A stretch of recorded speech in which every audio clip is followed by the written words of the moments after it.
Hello students, आज हम लोग एक नया चैप्टर स्टार्टिंग है। चैप्टर नंबर 6 है आपका linear equation in one variable. तो सबसे पहले बेटा चैप्टर की मीनिंग समझते हैं। लीनियर क्या होता है, then equations in one variable, आखिर इस क्या पार्ट्स हैं, इसके क्या डेफिनेशन है, मीनिंग क्या है चैप्टर्स की, वो चीज़ समझते हैं। तो जो सबसे पहला वर्ड है बेटा लीनियर, लीनियर का मतलब क्या होता है, इसको थोड़ा सा डिफाइन कर लें। लीनियर का मतलब होता है जैसे कि हम लोग वेरिएबल्स लिखते हैं, कांस्टेंट वेरिएबल्स का जो कॉम्बिनेशन होता है, ये एक टर्म होता है, आपको पता ही है। अगर इस टर्म को हम लोग मैक्सिमम पावर 1 रखते हैं, किसी भी वेरिएबल का मैक्सिमम पावर क्या हो 1 होता है, तो वो लीनियर होता है। Like this a+3 = 0। इसमें वेरिएबल क्या है, a है, इसकी मैक्सिमम पावर कितनी है 1 है। कोई भी पावर नहीं लिखी जाती है तो उसकी पावर 1 लेते हैं हम, जिसको हम लोग लीनियर कहते हैं। ओके, लीनियर का मतलब बेसिकली क्लियर हुआ। लीनियर का मतलब क्या, किसी भी वेरिएबल की मैक्सिमम पावर क्या होनी चाहिए 1। ओके, नेक्स्ट क्या है हमारा इक्वेशंस। इक्वेशंस क्या होती हैं, तो इक्वेशंस की डेफिनेशन आपको दी गई है। An equation is a mathematical statement in which two expression are equal.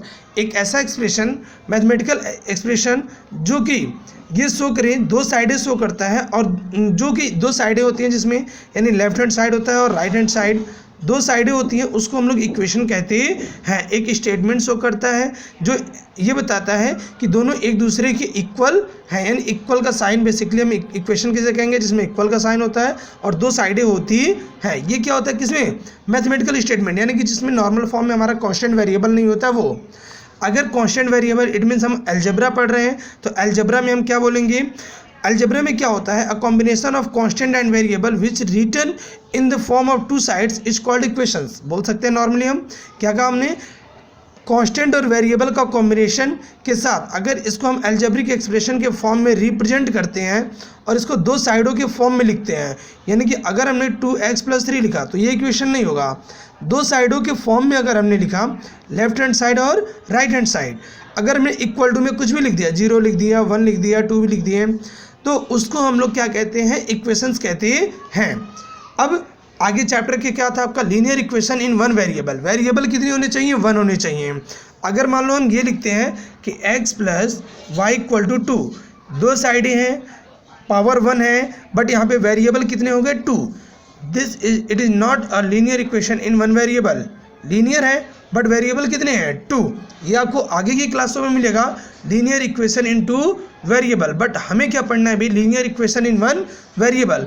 तो बेसिकली लीनियर का मतलब आपको पता चला क्या है, पावर 1 है, किसी कांस्टेंट वेरिएबल के साथ कॉम्बिनेशन हो भी सकता है और नहीं भी हो सकता है, और दो साइडें इंक्लूड होंगी।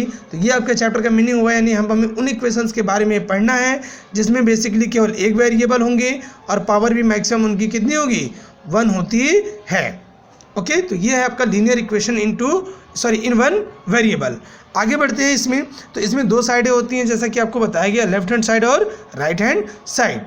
जब हम इसको सॉल्व करते हैं तो सॉल्व करके हमें यहाँ पे जो वेरिएबल होती है ना, वेरिएबल की वैल्यू फाइंड आउट करनी होती है। तो अगला स्टेप्स हमें ये सीखना है कि आखिर ये जो इक्वेशंस दिए जाते हैं लीनियर इक्वेशंस, इसको सॉल्व कैसे हम करेंगे। तो बेसिकली जैसे देखो बेटा, ये लिखा गया x+3 = 0। तो कांस्टेंट को आपको हमेशा अलग करना है, वेरिएबल को अलग करना है, कांस्टेंट को अलग कर रहे हैं। अब अलग का मतलब क्या हो गया, दो साइडें हैं आपके पास, तो कांस्टेंट को अगर हम चाहें तो लेफ्ट हैंड साइड में रख सकते हैं या फिर राइट हैंड साइड में, यानी कि दोनों को अपोजिट साइड में रखना है, एक लेफ्ट में रहेगा तो दूसरा राइट में रहेगा। तो यहाँ से x की वैल्यू अगर हम फाइंड आउट करेंगे तो ये वैल्यू होगी -3।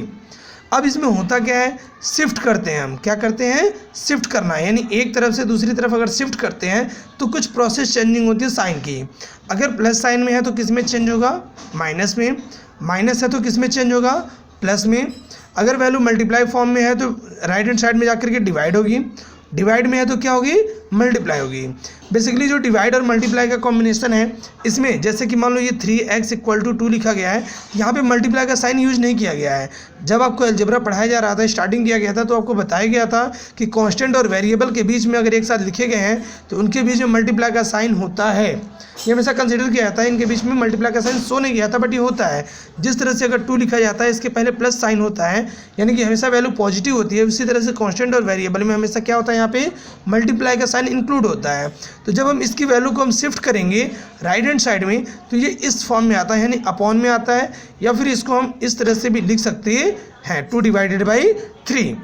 और अगर ऐसे इस साइड में हो डिवाइड फॉर्म में है तो इसको हम ऐसे 4 × 2 भी लिख सकते हैं, यानी कि अपॉन फॉर्म में हो या डिवाइड में लिखा हो गया हो, यहाँ पे आकर के मल्टीप्लाई होता है। तो बेसिकली साइन चेंजिंग का ध्यान रखना है आपको कि साइन चेंज कैसे होता है और इक्वेशंस की वैल्यू फाइंड आउट करनी है। ओके, सबसे पहला आपको एक बेसिकली क्वेश्चन हो गया जिसमें प्लस का साइन दिया गया था। अगर ये माइनस के साथ दिया जाता है तो ऐसे ही शिफ्ट करेंगे और इधर वैल्यू क्या मिल जाएगी 3। मान लो दोनों साइडों में बेटा कुछ दिया गया है, इधर प्लस है और यहाँ पे भी कुछ दे दिया गया नंबर, तो इसको जब शिफ्ट करेंगे ना तो ये ध्यान रखना जो पहले से राइट में है उसकी पोजीशन को चेंज करने की ज़रूरत नहीं है। यहाँ से जो साइन जाएगा उसके साइन में चेंजिंग करके कि वैल्यू जो जाएगी उसके साइन में चेंजिंग होगी। और प्लस माइनस क्या होता है, माइनस, ए की वैल्यू कितनी मिल गई हमें 2। ओके, बट क्वेश्चन सभी बहुत अलग अलग तरह से मिलेंगे। एक फॉर्मेट ये हो गया, अगर मान लो बच्चों कि दो कांस्टेंट और कॉम्बिनेशन अलजेब्रिक एक्सप्रेशन के फॉर्म में लिखे जाते हैं, तो इसको कैसे हम सॉल्व करेंगे। तो सबसे पहले आपको प्लस और माइनस को सॉल्व करना है, देन डिवाइड और मल्टीप्लाई को। प्लस माइनस में किसी एक को हम अरेंज कर सकते हैं ऑर्डर में, और मल्टीप्लाई डिवाइड में एक को कर सकते हैं, लेकिन प्लस माइनस को पहले प्रेफर करना है, देन मल्टीप्लाई डिवाइड को। जैसे यहाँ पे प्लस साइन है तो सबसे पहले इसको हम सॉल्व करेंगे। प्लस से इधर जाएगा तो क्या हो जाएगा माइनस, इट मीन्स 4 से 3 माइनस करेंगे 1 और ये हो जाएगा 1/2।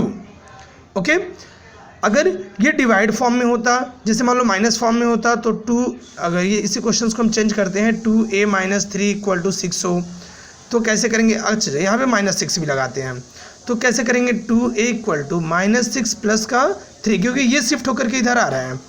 2a = 6 से 3 माइनस करेंगे तो 3, a = कितना हो जाएगा 3/2। ओके, तो आपको बेसिकली ऐसे ही सॉल्व करना है और आंसर आपको चेक करने के लिए भी आगे बताया जाएगा। तो फिलहाल ये समझो आप कि अगर कांस्टेंट वेरिएबल का कॉम्बिनेशन एक अलजेब्रिक एक्सप्रेशन दिया गया है, प्लस माइनस और मल्टीप्लाई डिवाइड सारे साइन यूज किया रहे हैं उसमें यूज हुए हैं, तो पहले आपको प्लस माइनस को प्रेफर करना है, देन मल्टीप्लाई डिवाइड को 2 स्टेप्स में सॉल्व करना है आपको। ओके, अब प्लस माइनस बार बार हम बोल रहे हैं बट एक ही चीज़ यूज हो रही है, तो ज़रा एक बार प्लस माइनस को भी दिखा करके देख लेते हैं। मान लो इस तरह से दिया गया है तो आपको करना क्या है, पहले इसको सॉल्व कर सकते हैं हम, या तो 3 को भेज लें, 2 को भेज लें, फिर सॉल्व कर सकते हैं। 3a + 5 = 6, 3a = 6 - 5, 3a = 1, a = 1/3। अब एक चीज़ और है, ऐसा नहीं है कि एक टर्म में बेटा केवल एक ही वेरिएबल मिलेंगे, आपका क्वेश्चन इस फॉर्म में भी हो सकता है 6a = a + 4। तो अब वेरिएबल हमारे मैक्सिमम है और कांस्टेंट एक है, तो कांस्टेंट को उधर ही रहने दो, वेरिएबल को एक साइड में कर लो। 6 और 3 9a, प्लस से इधर आ गया क्या हो जाएगा माइनस, 9 से 1 माइनस करेंगे तो 8, क्योंकि यहाँ पे 1 प्रेजेंट होता है हमारा हमेशा, क्योंकि किसी भी नंबर के फॉर्म में 8a होगा = 4। एक मिनट बेटा, सॉरी ये प्लस का साइन है, थोड़ा सा कन्फ्यूजिंग हो गया यहाँ पे, सॉरी यहाँ माइनस ही था, प्लस से इधर आएगा तो क्या हो जाएगा माइनस, ये कांस्टेंट 1 लगाने के चक्कर में थोड़ी सी मिस्टेक हो गई। 9 से 1 माइनस करेंगे 8, 4/8 1/2। ओके, तो इस तरह से आपको सॉल्व करना है। तो एक्सरसाइज स्टार्ट करते हैं। एक्सरसाइज 6 ये है आपका पहला क्वेश्चन है 2x + 7 = 11। तो पहला क्वेश्चन तो हम बताएंगे ही, ईजी हो या डिफिकल्ट हो, बाकी तो आपको करना ही करना है। 2x + 7 = क्या है 11 है। सॉल्व कैसे करेंगे, तो पहले हमने क्या बताया आपको, कांस्टेंट जो है उसको शिफ्ट करेंगे हम, 11 माइनस का 7, x = कितना हो जाएगा 2x = 11 से 7 माइनस करेंगे कितना मिलेगा 4, x = सॉल्व करेंगे 4/2, सिंप्लीफाई करेंगे x = 2। तो क्वेश्चन को जब भी सॉल्व करना है सिंपलेस्ट फॉर्म में हमेशा लिखना होता है। बी इजी है, सेम ऐसे पहले शिफ्ट करके सॉल्व कर लेंगे, ये भी इजी है। यहाँ पे पहले क्या करना है आपको, 1 को शिफ्ट करना है, देन 7 का मल्टीप्लाई, यहाँ पहले 6 को शिफ्ट करेंगे, देन 4 का मल्टीप्लाई, यहाँ पर पहले 9 को शिफ्ट करेंगे, देन 3 का मल्टीप्लाई। ओके, क्वेश्चन नंबर 2 का एक क्वेश्चन देख लेते हैं, इसमें से हम आपको बता देते हैं क्वेश्चन नंबर, इसका F बता देते हैं। बेटा देखो क्वेश्चन ज़्यादा हैं लेकिन तो प्रैक्टिस आपको करनी है, मैक्सिमम क्वेश्चन करोगे, क्वेश्चन कटवाने का कोई फ़ायदा नहीं है, जितने क्वेश्चंस करोगे वो आपके लिए बेनिफिशियल रहेगा। तो क्वेश्चंस को काटने से अच्छा, इग्नोर करने से अच्छा उसको क्वेश्चंस को पूरी प्रैक्टिस में लाना आप। ओके, सारे क्वेश्चन प्रैक्टिस करना। यहाँ से जब सॉल्व करेंगे इसको तो जेड वाले को एक तरफ सॉल्व करेंगे, वेरिएबल एक तरफ लाएंगे हम, प्लस है इधर आएगा तो माइनस हो जाएगा, कॉन्स्टेंट को एक तरफ कर देंगे, माइनस है तो इधर गया तो प्लस, 7 से 2 माइनस करेंगे 5, 28 से 18 माइनस करेंगे तो कितना मिलेगा हमें 10, और साइन किसका मिलेगा माइनस का। पीछे जितना भी पढ़े हो आप वो सारी प्रॉपर्टीज अप्लाई होंगी, सारी कंडीशन अप्लाई होंगी। Z equal to find out करेंगे तो -10/5, सिंप्लीफाई कर देंगे तो -2। जेड इक्वल टू कितना मिल गया हमें -2। ओके बेटा, तो बाकी क्वेश्चंस को अभी आप लोग भी सॉल्व कर लेना। क्वेश्चन नंबर 3 में भी ट्राई कर लेना, अगर होता है तो ठीक है, वरना क्वेश्चन नंबर 2 तक सॉल्व करके रखना। ठीक, बाकी प्रैक्टिस करना, अगर कोई प्रॉब्लम होती है तो आप हमें कांटेक्ट कर सकते हैं। Thank you.